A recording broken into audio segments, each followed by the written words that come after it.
இந்த சாரும் நம்ம சாயோட டிராயிங் நோட்டை எடுத்துட்டு வந்து அங்க இருக்கிற எல்லா பசங்க கிட்டயுமே காட்டுறாரு.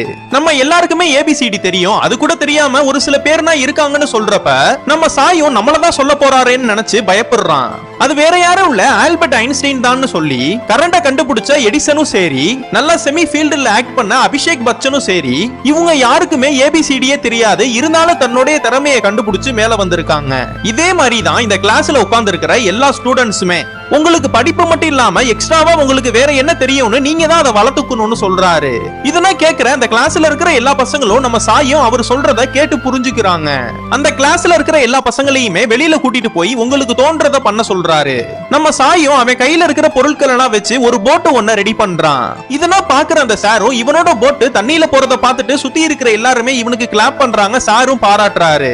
அதுக்கப்புறம் நம்ம சாய்க்கு இருக்கிற பிரச்சனைனா அந்த ஸ்கூல் பிரின்சிபல் கிட்ட சொல்லி இவனுக்கு மட்டும் ஸ்பெஷலா தனியா கிளாஸ் எடுக்க ஆரம்பிக்கிறாரு. இவனுக்கு ஏபிசிடி சொல்லி தரதுக்காக மணல்லையும் பெயிண்ட் மூலமாவும் சொல்லி தரப்ப இவன் ரொம்ப அழகா புரிஞ்சுக்கிறான். இவனோட ஹேண்ட் ரைட்டிங்கை திருத்துறதுக்காக ஒரு நோட்ல பென்சில்ல எழுத சொல்லி டெய்லி இவனை பிராக்டிஸ் பண்ண வைக்கிறாரு.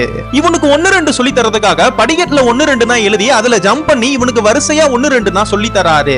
நம்ம சாயும் ரெகுலரா படிச்சு பிராக்டிஸ் எடுக்கிறனால கொஞ்சம் கொஞ்சமா இம்ப்ரூவ் ஆயிட்டே இருக்கான். இது மட்டும் இல்லாம வர எல்லா எக்ஸாம்லயுமே நல்லா எழுதி எல்லா சப்ஜெக்ட்லயுமே பாஸும் பண்ணிடுறான். இப்படின்னா இருக்கிறப்ப அந்த ஸ்கூல்லயே ஒரு பெரிய டிராயிங் காம்படிஷன் வைக்கிறாங்க. அந்த காம்படிஷன்ல எந்த கேட்டகரி இல்லாம எந்த ஏஜ் லிமிட்டும் இல்லாம எல்லாருமே கலந்துக்கிறாங்க. அந்த ஸ்கூல்லயே பாடம் எடுக்கிற சார் முதற்கொண்டு அந்த டிராயிங் காம்படிஷன்ல கலந்துக்கிறாங்க. அதுல இந்த சாரு நம்ம சாயவும் கலந்துக்க வச்சு அவனை டிராயிங் பண்ண சொல்றாரு. அவனும் டிராயிங் என்ன பண்ண ஆரம்பிக்கிறான். ஒரு பக்கம் இந்த சாரும் டிராயிங் என்ன பண்ணிட்டு இருக்காரு. இந்த சார் டிராயிங் என்ன பண்ணி முடிச்சதும் என்ன வரைஞ்சிருப்பாருன்னு பார்த்தா இந்த பையனை தான் சிரிக்கிற மாதிரி வரைஞ்சிருக்காரு. இதெல்லாம் பார்த்த நம்ம சாயும் கண் கலங்கி அழுக ஆரம்பிச்சிடுறான். இந்த டிராயிங் காம்படிஷன்ல இந்த ஸ்கூல்லயே யாரு வின் பண்ணான்னு சொல்றாங்க. 2 பேர் வின் பண்ணிருக்காங்கன்னு சொல்றாங்க. ஆனா அந்த 2 பேருக்குமே பிரைஸ் தர முடியாது, அதுல ஒரே ஒரு ஆளுக்கு தான் பிரைஸ் தர முடியும்னு அதுல 2ல எது பெஸ்ட்னு சூஸ் பண்ணி நம்ம சாய் வரைஞ்ச அந்த நேச்சுரலான படத்தை வின்னு சொல்லி அனௌன்ஸ்மென்ட் பண்ணிடுறாங்க. அங்க உட்கார்ந்து இருக்கிற எல்லா மாணவர்களுமே கைதட்டி இவனை வரவேற்கிறாங்க. அந்த கைதட்டலுக்கு நடுவுல இவனும் நடந்து வரான். அந்த ஃபர்ஸ்ட் பிரைஸுக்கான சர்டிபிகேட்டை வாங்கிட்டு ஓடி வந்து இந்த சாரை கட்டி பிடிச்சு அழுக ஆரம்பிக்கிறான். இந்த ஸ்கூல்ல இந்த வருஷத்துக்கான எக்ஸாமும் முடிஞ்சிருது. இவன் எல்லா சப்ஜெக்ட்லயுமே நல்ல மார்க்கும் எடுத்துறான். இது மட்டும் இல்லாம இந்த ஸ்கூலோட கவர் பேஜ்ல தமிழ்லைனா இவனோட டிராயிங் தான் வச்சிருப்பாங்க.